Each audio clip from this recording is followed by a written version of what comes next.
All right, everybody, welcome back. This promises to be pretty good, so let's get right to it. Is anyone actually 100% black? Henry Louis Gates Jr. on DNA, race, and power. We talk a lot about what it means to be black in America right now. But and I know I'm blocking her name. It's Paris Alston is her name. GBH News rooted. Just to make sure she's properly attributed. how do we define it? There's no doubt that America's whole relationship with race is complicated. This is a multicultural country that still hasn't really looked itself in the mirror, because when you dig into the history, the story is really messy. This year, America marks its 250th birthday. We've been taught a version of the American Revolution with powdered wigs and Liberty Bells. But the footnotes tell us something else. As many as 1 in 5 people fighting for independence were black, indigenous, or other people of color.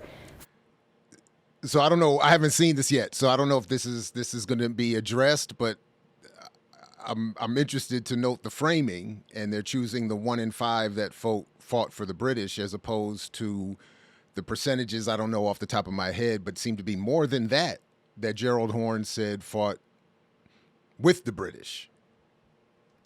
Enslaved and often unnamed, helping claim a country that didn't yet claim them.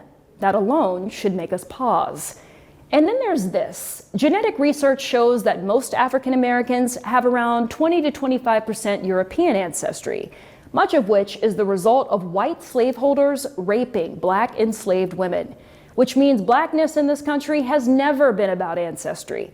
It's been about power, a racial construct that defined who got to decide the rules and who had to live with them. But out of it, we birthed black culture, our trials, our triumphs, our history, and our traditions. As the saying goes, in spite of it all, I would choose to be black in every lifetime. So if blackness isn't purely biological, but not just cultural, and certainly was never voluntary, what are the requirements to be black in America now? To help unpack that, we're sitting down with historian and scholar Henry Louis Gates Jr., host of Finding Your Roots. His work reminds us that race isn't a fact of nature. It's a story America wrote, enforced, and keeps on editing. We're meeting up with him at American Ancestors in Boston, where we'll check out their new exhibit, Patriots of Color, which showcases two black or brown revolutionaries from the 13 colonies, including my home state of North Carolina. By honoring their contributions to building, fighting for, and defining this country, we get closer to understanding why race and blackness still shape so much of American life today. We know the problem. Now let's get to the root of it. I'm Paris Alston, and this is Rooted. Well, here's the first surprising fact that DNA analysis of African Americans shows. It shows that all African Americans are admixed. Not one African American has been tested by the major DNA companies who is 100% sub-Saharan African or 100% black. Wow. But I feel like he's wanting to make this point for a different sort of set of political circumstances. I mean, so what would then be the point?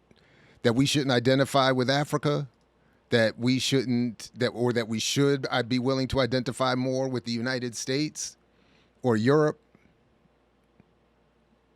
Or is it ultimately, as we've shown in previous videos or argued in previous videos, that his problem, and as he said himself, his problem has been with the way black radicals wanted to redefine blackness during his years in college that at Yale that made him so uncomfortable? Exception, people from the Georgia Sea Islands, the Gullah people. They've tested, but if you test a black African, they're 100% sub-Saharan African. That means that all of us are mixed. All of us have white ancestry, which is a shock when you think about it, because everybody wants to be pure. You know, I want to be pure black. Why do you think that is? Well, when I was growing up, there were a lot of people who wanted to be as white as they could. But after the Black Power era, I remember light-complected black people with straight hair were given a lot of flack for having so much white ancestry. Okay, so he's already moving away from data and historical analysis into anecdote to suggest that before the Black Power movement, everyone who was black wanted to be lighter skinned, and after the Black Power movement, everyone with lighter skin and straighter hair was given a hard time. That's wild. So again, he's back to his own trauma. Any mixed race black people in the late 60s and early 70s would overcompensate, like having the biggest afro frizzed out the best they could. So now it was the mixed race folks who were overcompensating. So no one else had their afros out. No one else was wearing their hair out. And it was all only about overcompensation and not about just appreciating oneself. A closet full of dashikis. Yeah. And I used to think, relax. Being black is a multiplicity of colors. And again, he's doing the same thing. He's denying the politics of it. So it wasn't just that black people were putting on dashikis and blowing their hair out. It was that there was a different set of politics that were being advocated as well that went against his class assimilationist, accommodationist preferences. Blackness is a metaphor.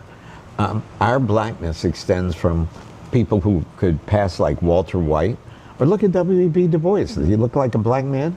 Du Bois actually had a condition which entailed him getting whiter. If you look at his class picture from Harvard and look at his pictures in the last years of his life, his skin. Yeah. But you would argue that his politics got blacker and more African and African-centered, you could even argue, given that he said, he ended up arguing, as we discovered during our review of his nonsense around Du Bois, around the Gatesian approach to Du Bois, that he not only moved his politics politically towards blackness in Africa, but he moved himself there and said that the locus of the struggle against imperialism should move to the continent. So the phenotypical shift that Gates wants us to focus on, the aesthetic shift that he wants us to focus on, had a political component that Gates wants us to ignore. Got progressively lighter. So it's a very interesting case. We've seen it. I mean, hello, Michael Jackson, right? No, but Michael Jackson, I think he had a little help in the whitening process. I never bought that story about it was a medical condition. All right, so I've gotten lighter as I've gotten older. What would the point be? Again, the social construct of race has long been understood. It's not that it's been confusing from that point. It's been the politics of that, and it's been the struggle over defining what that meant and what it means culturally, politically, etc. That's the struggle that Gates is denying here. I confirm or deny, but Right. yes. But I hear what you're saying, but to the world, right? The world is not looking at us and saying, oh, that person is mixed and has all of this ancestry. We know since the one drop rule, it hasn't mattered if you Right. had a white ancestor. If you were black at any... Well, in the world, it does matter. And I'll put the link in the show description. I'm probably going to end up talking about it here soon in another video or in a live anyway. But I just saw a recent discussion about the history of the so-called mulatto here in the United States, and it's specific to the United States in terms of the construction of the one-drop rule. So her point here does not actually hold globally necessarily, and deserves its own politicized discussion. That's how you've been treated in this country. That's right. Well, in my own case, my grandfather never dreamed of passing, and he could have. Or my great-grandfather, whose father was white. Our racial identity, quote unquote, is socially constructed. It would be ridiculous for me to walk around and say, well, I'm half white, you know. What are you talking about? I am 100% socially and culturally African American. But if you look at my DNA, half of my ancestors over the last 500 years were Europeans, and the other half were of African descent. So what does that say about me? Yeah, and what you're saying, I think, opens up this question, too, of... What it says about you or what you are saying about it is political.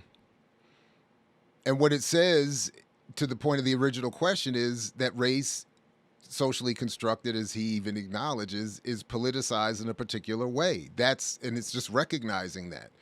And if he were more open, honest, self-critical of his biases and trauma, he would realize that that's what the Black Power movement was advocating. That's what African-centered movements within Black studies have been advocating, and against which he's been working his entire career. How Blackness is defined in America now, because we have Black immigrants, right? Black African immigrants or Caribbean immigrants, whatever it may be, who are kind of defining as Black for the first time, and when they come to the U.S., because it's not necessarily the same in the context of where they are from. No, if you're from Nigeria, you're a Yoruba, right, or you're an Igbo, or you're a Hausa. Exactly. Everybody's Black. The default is Black. Exactly. But then also considering what you're saying about this mixed ancestry, it makes me wonder if, in so many ways, maybe we need new. And again, but he's denying that there would be, maybe not innate, but there would be histories of movements that look to politicize that as well, and to become Pan-African and revolutionary in that Pan-Africanism, and in saying, in recognizing the imperial social construct of Nigeria itself, and then saying that's why we need to be Pan-Africanists and have a United States of Africa under scientific socialism. Again, all of this is what he would deny just to make the point that everybody's Black. Maybe we need new ways to identify. I think that's a good point. But, you know, one of the sad things, and you mentioned new ways to identify, like New African, like African. Again, this is what Gates, and I'm not sure to what extent his interviewer here is aware of this, but again, Gates' entire career has been about limiting, narrowing, putting a lid on the extent to which Black people challenge the imposed self-concept, if I can say it that way. Michael Jackson.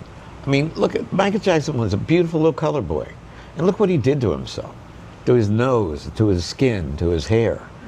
I actually thought, I was 16 when Stokely Carmichael did his Black Power speech in June of 1966 in Mississippi. And he won't call him Kwame Ture. I grew an afro. I think I was the first Black kid in my high school who had an afro. And it drove my uncles crazy, my mother's brothers. I can't use on public television the words that they used to describe my afro. But they thought it was ugly.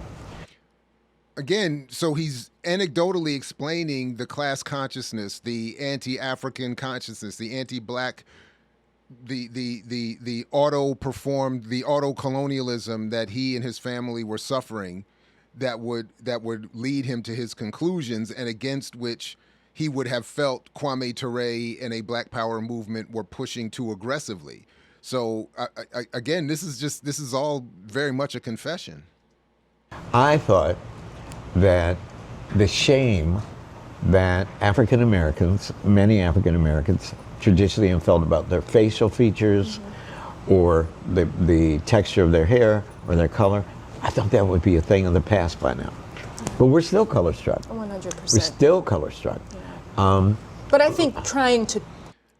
But again, it's being framed so far, at least, as this is an issue among the we, that this is just, again, some sort of naturally occurring phenomenon, that we're still color struck. Why would that be? Again, you have condemned the Black Power movement that was wanting to address this in a most appropriate and radical way. And then you come back here in the big old 2026 at the top of the academic, intellectual Black studies tree and want to sit here and be confused as to why that would still be going on. Find ways to overcome with celebration, right? Celebrating 4C kinky hair, celebrating really beautiful rich mocha skin. Yes, some of us. Some of us, it's true. Some of it. It's still complicated. There's still a lot of hair straightening. There's still a lot of skin bleaching. But my wife and I have a condo in Miami, and I was telling. is it a lot? Would we say a lot? It's too much, whatever it is. But would we say a lot? And is this really the largest problem facing the black community? Buddy, and we just came back from spring break. All these white women got the thickest lips in the world, which they pay for. Yeah. And when we were growing up, thick lips were bad. We wanted aquiline features, thin lips. Those were the aesthetic values. So imposed aesthetic values, again, against which Black Power and other movements that predate Black Power, again, it wasn't as if this was something that was never an issue. Again, I mean, going back, I mean, he talked about Du Bois. I mean, this was in part Garvey's argument as well, and others going back. I mean, so it's consistent with a Gates interview. We were poisoned by stereotypes about black people. We were poisoned by advertising that celebrated ideals of beauty that were white, Aryan, or Caucasian, and we learned to hate ourselves. And now things are happening in the reverse, as you mentioned, with the lips and the BBLs. Yeah, that's right. I mean, they were born big behinds and thick lips and on the beach in Miami, and nobody was black. You know, we're like, whoa, what has happened here? This is like Black Power. Still got his revenge. Again, this is, I know he's trying to be funny, but it's not, and it's stupid. And given what I and we all know are his actual feelings of Kwame Ture, that this is just a continuation of his misrepresentation of what Ture wanted. So to even to joke, again, he's not allowed to make these jokes. If anyone is, he can't do it. But the point would be, though, that he's diminishing, per usual, what Ture was actually advocating. He was not advocating a situation where he would see his revenge in white folks in an all-white beach, except for the Gateses, apparently. Or, I'm sorry, except for Gates himself. Sorry about that. Not the Gateses, but Gates himself and the all-white environs. To posit that as some sort of revenge for Ture is, again, consistent with his career-long work at misrepresenting that history and those politics. Yeah, in a way I'm sure he did not imagine.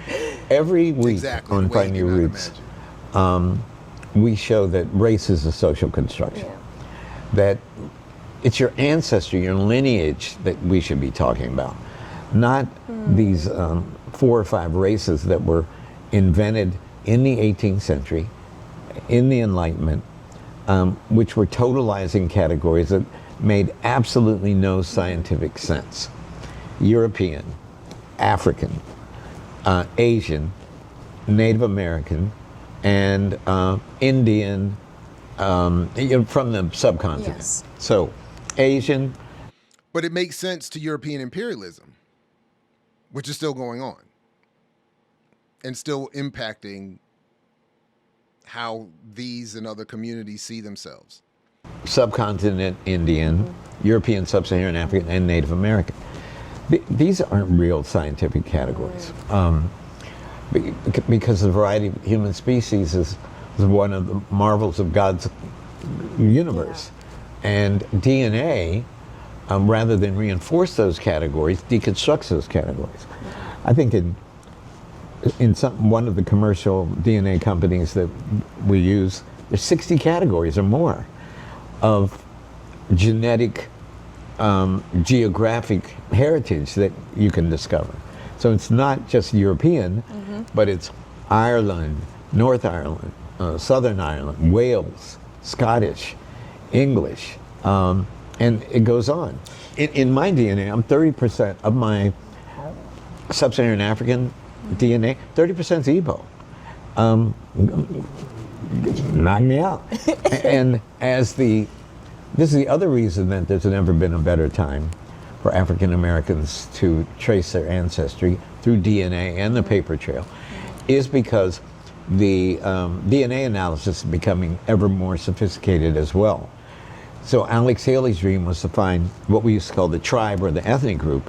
Well, increasingly, by looking at genetic markers, scientists are able to do that. Yeah. So Okay, so first of all, let's be clear. That's not what Alex Haley's dream was. Alex Haley's dream was more akin to making some money and creating a cottage industry around a story that allegedly he likely got from somewhere else. But again, neither here nor there. What would be, and I've done it myself, and I do find it fascinating to look at the DNA and all the breakdowns and all of this and that. But again, to what political end is all this fantastic investigation meant to lead? To some dissolution of black community, to a dissolution of an understanding of how race is politicized here and around the world, to deny us some sort of redistribution of material goods and services and wealth. Like, what is the political end here? we'll be able to say, hey, you're 30% Wolof or Fulani. That's really exciting. And they can do it with certain tribal identities already. And it's a big deal for Black Americans because for so long, right, we thought there's been this thinking that you just can't. Right. You can't even get past the wall of 1870, right, which is the year in which Black people started to be recorded on the census. Right, all black people. All Black people, Right. correct. But now we're seeing more possibility there. But even so, you know, we live in the U.S., we're living at a time where all that history is being challenged, erased, rewritten. Is America ready to accept this multicultural identity in the way that you're talking about it? Well, whether or not America is ready to accept it, these are facts. And those of us who care about facts in journalism or in the academy have to insist on the right to teach the facts, the truth about the American past, the truth about the human condition, the truth about the African and African American experiences in the creation of this great nation. I mean, this is a war.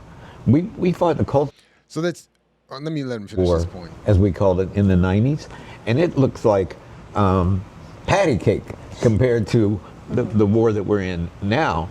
In the 90s, we were trying to get Zora Neale Hurston in the Norton Anthology of American Literature. Now, Okay, so he's doing some cleansing there. So getting Zora Neale Hurston in the Norton Reader was one thing, and she was in there by the time I got to undergrad in 1995.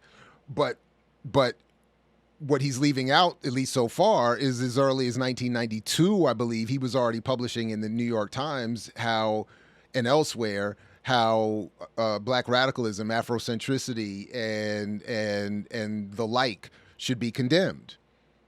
So he was less interested in an open investigation and inquiry as he was about shaping that investigation and inquiry into what he would then claim as his own title, allowing him to become, as he says, an intellectual entrepreneur, which is, again, shaping the intellectual project, the inquiry, to what funders are interested in.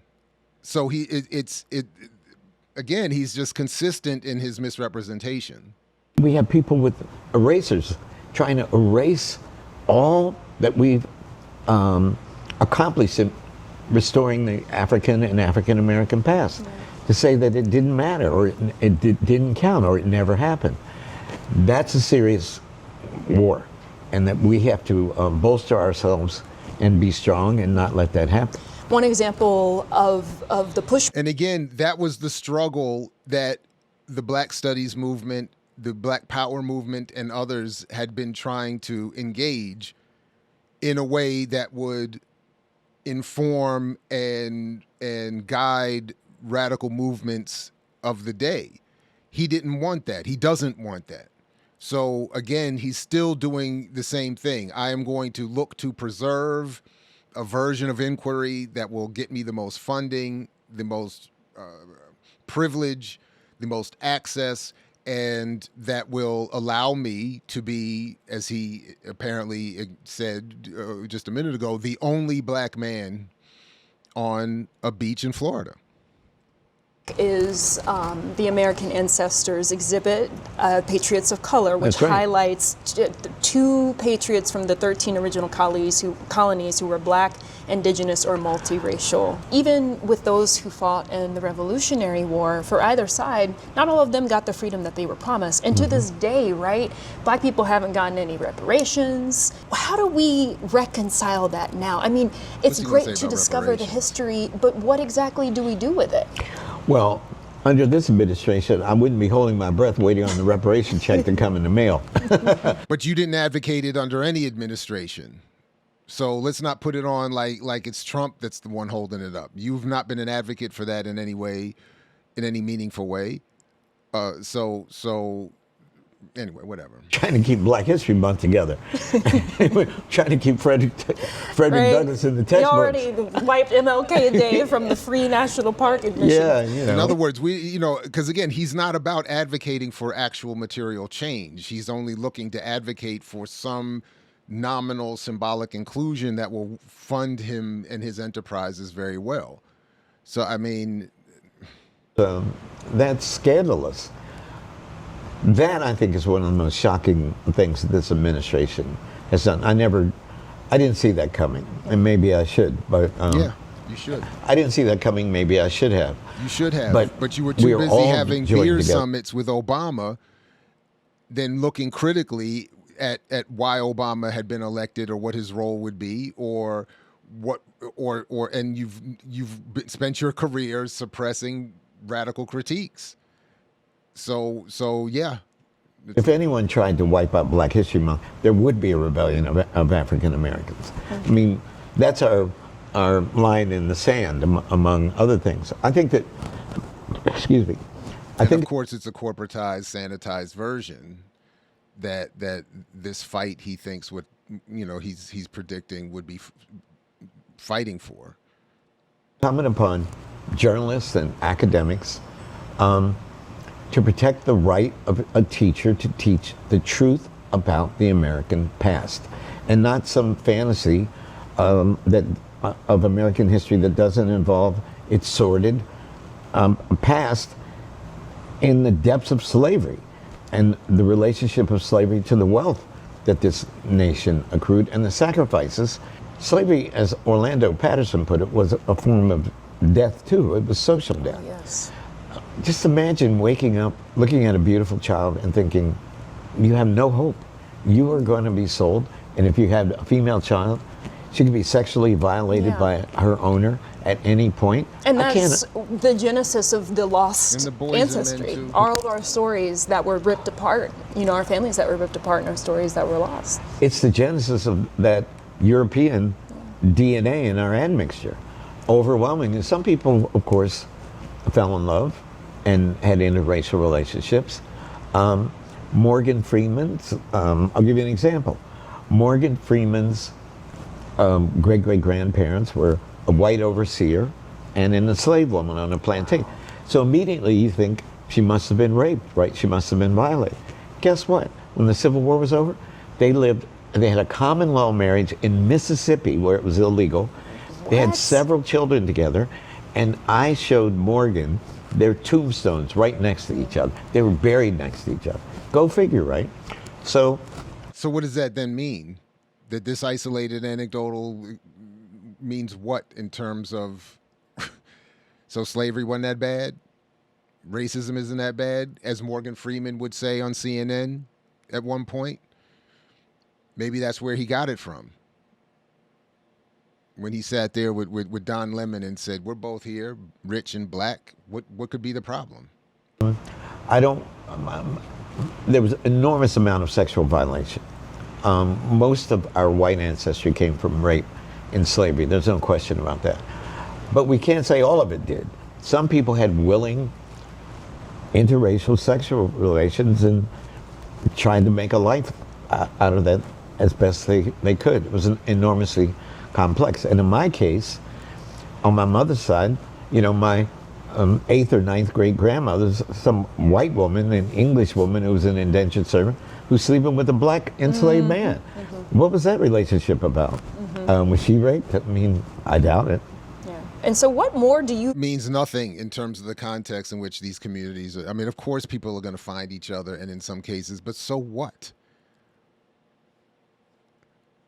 That the context is far more important than these anecdotal, I mean, not uninteresting. I think, I mean, these stories are interesting, but they're but framed in as he would, I think, want us to frame them. They're, so what? Look forward to discovering about your own family history. Oh, about my own family history? Well, I can now that my long lost white great-great-grandfather of Irish descent has been found, and I know his name, and I know the name of his father, and I think his father. So my family tree just grew. I want to find out more about my European side and more about my sub-Saharan side, particularly my African ethnic identities. And as the science matures and continues to develop, I'll know. All of us came from different ethnic groups. But when you know who you come from and what you're connected to biologically, what then will you have to say about the conditions of those communities? What in your politics is set to improve those conditions? So you just want to be able to show up and do like he did when he did his Wonders of the African World and walk throughout the continent in his Harvard T-shirt and his Yale this and that, and say, hey, I'm distantly somehow genetically related to you in your poverty and inequality and stolen land and resources? I mean, like what? It wasn't just one ethnic group. Like, what does he want to do? I don't watch the shows. Like when he reveals people's DNA, is there some inducement to going beyond the personal anecdote and to involve oneself in the conditions of those communities and the struggles that they might be waging? Trees. So Alex Haley was looking for his mother's line. And for almost all of us, not for me. But he allegedly took someone else's story to do it. Because mine goes back to an English woman. But for most of us, our mitochondrial DNA, our maternal ancestry, will go straight to sub-Saharan Africa. Yeah, all of us have a common ancestor if we go back far enough. And then what? And to the Sudan, not to Ethiopia, not to South Africa, but to the countries that today run from Senegal down to Angola. Almost all of the 388,000 Africans who came directly from the continent to North America came from ethnic groups within those countries. Do you see what he just did there too? He just reduced the entire slave trade to, what did he say, 388,000 Africans? So remember, only 5% of those who were dragged over here ended up in what we now call the United States. So is he now saying, so he's saying, but even, so he's not only ignoring the rest of the diaspora, but then he's saying only 300,000 or less than 400,000? That sounds like a wild reduction. Not that it should ultimately matter, but that sounds like another wild reduction. Those countries are called today. That's where we came from. So don't look for your Zulu ancestor. Don't look for be descended from the pharaohs like I was for a minute with my Nubian. So, but then that's also incorrect because again, for instance, how far back does this DNA go? Because as I remember the histories being taught, the people that we now say populate Senegal and wherever else he was, West Africa, Ghana, Nigeria, those people themselves migrated at one point earlier from East Africa in the Nile Valley. So I'm not really clear what. Now, again, well, I am clear. He's doing that because that's ultimately another shot that he's taking at African-centered or Afrocentric thought. which has been his long-standing career focus.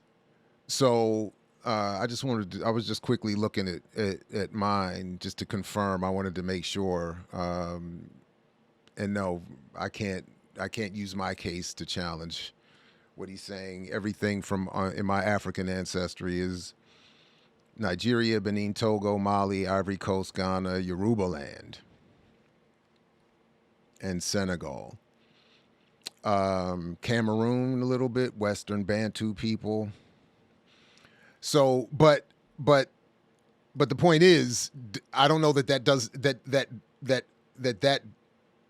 accounts for, and in fact, I'm arguing it does not account for the fact that those people would have themselves migrated from the Nile Valley, meaning that his point, as it relates to his attempt to diminish Afrocentricity or a recognition, and I agree with Asante on this, that African people should look at the Nile Valley in the way that Europeans are encouraged to look at Greece and Rome. But yeah. So anyway, I think he's just exposing and confessing his politics. I'm not sure she's aware of this, or to what extent the audience for this video would be aware of that. But that was what he was just doing there. I was cool too. Nubian Prince. Yes, got my name on it. Yes, and I mean so much of it. But it would have been accurate. He's just not the Western technologies and the DNA companies he's using just likely don't account for that or go beyond that. They're just now getting to the point where they can identify various ethnic groups because again, saying that I have ancestry in Senegal is itself or Ghana is itself revealing, because those are post-colonial constructs that are then themselves social constructs. They're not biological. Senegalese is not a biology. It's a political construct imposed on the continent. So anyway, yeah. Kind of letting the ancestors find you. That's right. Just like your great-great-grandmother did. Well, and there's a huge database which will be housed at Harvard as of next year called the Of course. Transatlantic Slave Trade. By the way, is he using any of this to exact reparations from Harvard, from the wealth that they got from enslavement? Does he have a reparations case pending with that university, or something that he's exacted from them that I may have missed? Database, and scholars have looked at 36,000 voyages of slave ships to the New World, so we can count the number of Africans. We don't have to guess who crossed the Atlantic. 10.5 million were put on the ships, 15% die in the Middle Passage, 10.7 million arrive in the New World, and of that 10.7 million, only 388,000 came to North America. Wow. When I tell audiences that, they can't believe it. Yeah. And how is he able to, because they're able to get the records of every ship now? And every single thing is accounted for properly? And then I feel like he's still doing this as a way to reduce what was happening here.